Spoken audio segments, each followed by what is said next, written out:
Welcome Poojika electronics. இந்த வீடியோவில் என்ன பார்க்க போகிறீங்கன்னா, நம்ம கடைக்கு ஒரு கஸ்டமர் டிவி எடுத்துகிட்டு வந்தாங்க. டிவி வாங்கி 4 மாதத்தில் டிஸ்பிளே வீணாக போச்சான்.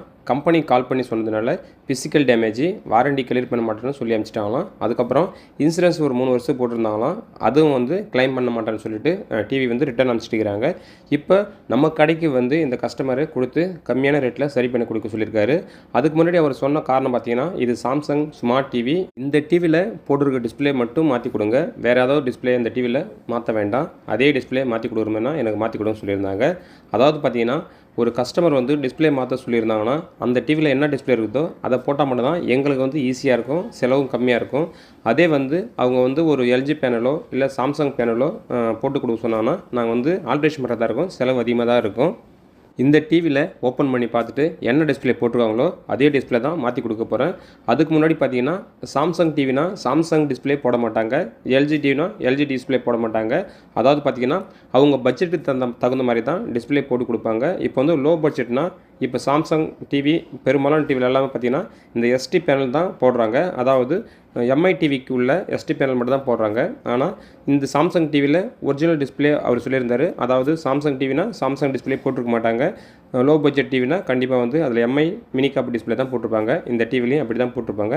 இப்போ இந்த டிவி ஓப்பன் பண்ணி பார்த்துட்டு நம்ம புதுசாக அதே டிஸ்பிளே மாற்றி கொடுக்க போகிறோம். அதுக்கு முன்னாடி ஒரு எம்ஐ டிவியை ஓப்பன் பண்ணி காமிக்கிறேன் பாருங்கள். இந்த எம்ஐ டிவியில் பார்த்தீங்கன்னா அந்த எம்ஐ டிஸ்பிளே போட்டிருக்க மாட்டாங்க. அதாவது பார்த்தீங்கன்னா, போர்டு அவங்களுக்கு சீப்பாக கிடைக்கும், டிஸ்பிளே கொஞ்சம் காஸ்ட்லியாக சாம்சங் டிஸ்பிளே தான் இதில் போட்டு கொடுப்பாங்க. அதாவது குவாலிட்டிக்கு தகுந்த மாதிரி. இதே சாம்சங் டிவியில் பார்த்தீங்கன்னா போர்டு காஸ்ட்லியாக இருக்கும், டிஸ்பிளே பார்த்தீங்கன்னா கொஞ்சம் கம்மியாக இருக்கும். ஆனால் பிக்சர் குவாலிட்டி ஹெவியாக இருக்கும். இதுக்கு காரணம் பார்த்தீங்கன்னா, ஒரு பட்ஜெட்டில் ரெடி பண்ணி கொடுப்பாங்க. லோ பட்ஜெட் டிவியெல்லாம் பார்த்தீங்கன்னா இப்படி தான் எல்லா கம்பெனிக்காரங்களும் ஆல்ட்ரு பண்ணி ரெடி பண்ணி தான் கொடுக்குறாங்க. அதனால் சில கஸ்டமர் பார்த்தீங்கன்னா அதே டிஸ்பிளே போடாமல் மாற்றி போட்டுருன்னு பயப்படுறாங்க. அதுதான் சொல்கிறேன், அந்தந்த டிவியில் அந்தந்த கம்பெனியோடைய டிஸ்பிளே இருக்குன்னு அவசியமே கிடையாது. அவங்க சர்க்யூட்டுக்கு தகுந்த மாதிரி, அவங்க சாஃப்ட்வேருக்கு தகுந்த மாதிரி டிஸ்பிளே மாற்றி லோ பட்ஜெட் தகுந்த மாதிரி கொடுப்பாங்க. இது மாதிரி டிஸ்பிளே உடஞ்சி போச்சுன்னா, கம்பெனி டிவி இருந்தால் மட்டும் நீங்கள் டிஸ்பிளே மாற்றுறது உங்களுக்கு யூஸ்ஃபுல்லாக இருக்கும். இதே பார்த்தீங்கன்னா, சாதா லோக்கல் டிவி வாங்குறாங்க, அது டிஸ்பிளே உடஞ்சி போச்சுன்னா மாற்றுறதுக்கு வராங்க, அது டிஸ்பிளே மாற்றுறது ஒர்த்தே கிடையாது. அதுக்கு வேறு டிவியே வாங்கிடலாம். ஆன்லைனில் பார்த்தீங்கன்னா உங்களுக்கு 32 இன்ச் டிவிலேருந்து 55 டிவி வரைக்கும் கம்மியான பட்ஜெட்லாம் வைக்கிது. அதாவது ஒரு டிசிஎல் பார்த்தீங்கன்னா, இல்லை ஐஃபால்கான் பார்த்தீங்கன்னா, ஒரு 55 டிவி பார்த்தீங்கன்னா 23,000, 26,000, 28,000 விற்கிது. அதே 32 இன்ச் டிவி பார்த்தீங்கன்னா 8,000, 9,000 அது மாதிரி விற்கிது. இது மாதிரி லோ பட்ஜெட் டிவி வேணும்னா உங்கள் சேனல் லிங்க் கொடுக்குறேன், நீங்கள் செக் பண்ணி வாங்கிக்கிங்க. அதுக்கப்புறம் வீடியோ பார்க்கும்போது பார்த்தீங்கன்னா விவிங் ப்ராடக்ட்னு இருக்கும், அதை நீங்கள் கிளிக் பண்ணி பார்த்தீங்கன்னா உங்களுக்கு லோ பட்ஜெட் டிவி நான் கீழே லிங்க்கில் கொடுத்துருப்பேன், நீங்கள் அதை செக் பண்ணி ஆன்லைனில் கூட வாங்கிக்கலாம். இப்போ இந்த டிவி நான் ஓப்பன் பண்ணி ரெடியாக வச்சுருக்கிறேன். இப்போ இந்த வீடியோ பார்க்குற ஒரு டெக்னீஷியனா, இந்த பவர் சப்ளை பார்த்தீங்கன்னா தனியாக இருக்கும், மதர் போர்டு பார்த்தீங்கன்னா தனியாக இருக்கும். இது ஒரு காம்போ போர்டு மாதிரி செட் பண்ணி வச்சுருப்பாங்க.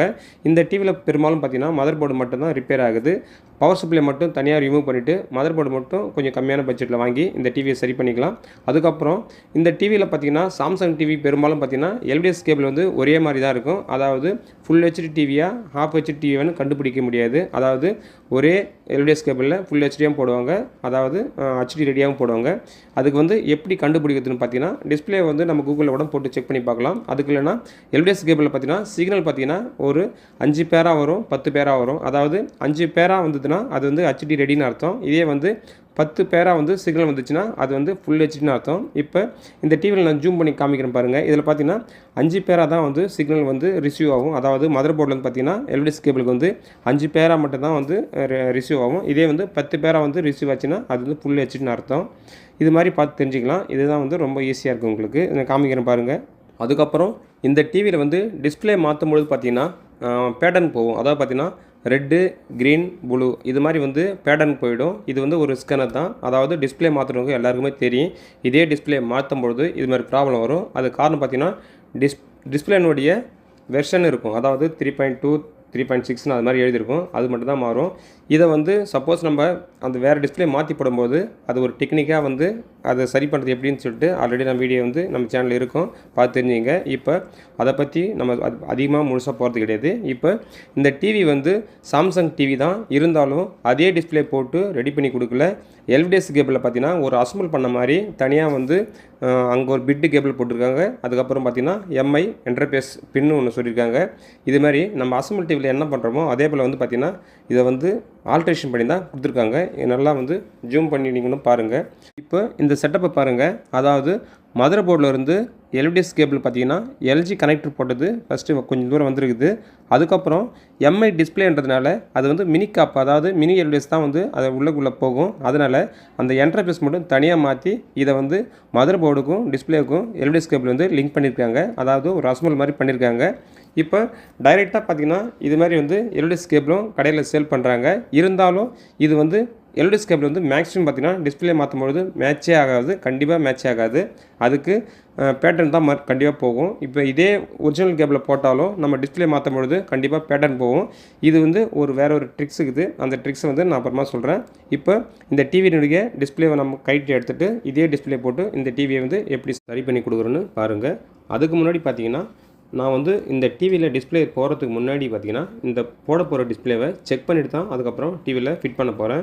அதுக்கு காரணம் பார்த்தீங்கன்னா இப்போ அவங்க கொடுத்துருக்க டிவி வந்து பிரேம்லெஸ் டிவி. பிரேம்லெஸ் டிவினா நம்ம வந்து டேப்பு வச்சு ஒட்டுற டிவி. அதாவது இந்த டிவியில் சப்போஸ் டிஸ்பிளே போட்டு டிவி ஆன் ஆகலை, இல்லைனா டிஸ்பிளேயில் ப்ராப்ளம் இருக்குது, இல்லை டிஸ்பிளே உடஞ்சி போச்சுன்னா மறுபடியும் வந்து பார்த்திங்கன்னா ரிமூவ் பண்ணுறது ரொம்ப கஷ்டமாக இருக்கும். அதாவது பார்த்திங்கன்னா பிரேம்லெஸ் டிவினா ரொம்ப வந்து முன்னாடியே வந்து செக் பண்ணி மாட்டுறது தான் நல்லாயிருக்கும்.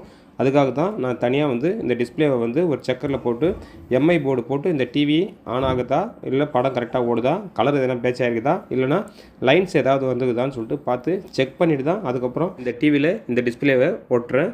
அதே போல் பார்த்திங்கன்னா பிரேம்லெஸ் டிவி வந்து இது மாதிரி டேப் வச்சு ஒட்டும்போது கவனமாக பார்த்திங்கன்னா ஹேண்டில் பண்ணணும். அது காரணம் பார்த்திங்கன்னா டேப்பு சரியாக போட்டு ஒட்டலைன்னா இந்த டிவி கஸ்டமருக்கு கொடுக்கும்போது போகிற வழியிலே பார்த்திங்கன்னா டிவி டிஸ்பிளே தனியாக வந்து கைட்டு கீழே வந்துடும். காரணம் பார்த்திங்கன்னா இது பிரேம்லெஸ் டிவி, அதாவது டேப்பில் மட்டும் ஒட்டிக்கின்னு தான் அந்த டிவி நிற்கும். ஸ்க்ரூவோ வேறு ஏதோ சிலுவே கிடையாது. அதனால் நம்ம வந்து ஒரு குவாலிட்டியான டேப் போட்டு தான் இந்த டிவி வந்து நான் அழகாக ஒட்டி கொடுக்குறேன். அதுக்கப்புறம் பார்த்திங்கன்னா சேஃப்டிக்காக தனியாக வந்து சிலர் டேப் போட்டு ஒரு 3 பக்கமும் ஓரளவுக்கு ஒட்டி கொடுக்குறேன். அதுக்கப்புறம் பார்த்திங்கன்னா அந்த பழைய டிவியில் இருந்த ஸ்டிக்கர், அதாவது பார்த்திங்கன்னா நம்ம டிஸ்பிளே மாற்றி கொடுக்கும்போது டிவி பார்க்குறதுக்கு ஒரு மாதிரியாக மொட்டையாக தெரிகிற மாதிரி இருக்கும். அதனால் கஸ்டமர் கண்ணுக்கு பார்த்திங்கன்னா அவங்க டிவி எப்படி நம்ம பார்வைக்கு தெரிஞ்சதோ அதே போல் பார்த்திங்கன்னா பழைய ஸ்டிக்கரை எடுத்து மேலே ஒட்டிட்டேன். அதுக்கப்புறம் கீழே பார்த்திங்கன்னா அந்த ஸ்க்ரீன் கார்டு ஒயரை பிரிக்கிற மாதிரி ஒரு ஸ்டிக்கர் இருக்குது. அதையும் வந்து இந்த டிவியில் ஒட்டி இதுக்கு முன்னாடி கஸ்டமர் எப்படி பார்த்தாங்களோ அதே ஒரு பொசிஷனில் இந்த டிவியை நான் ரெடி பண்ணி கொடுத்துட்டேன். அதுக்கப்புறம் இந்த டிவி ஆன் பண்ணி பார்க்கும்போது நம்ம ஆல்ரெடி சொன்ன மாதிரியே பார்த்திங்கன்னா பேட்டர்ன் தான் வருது.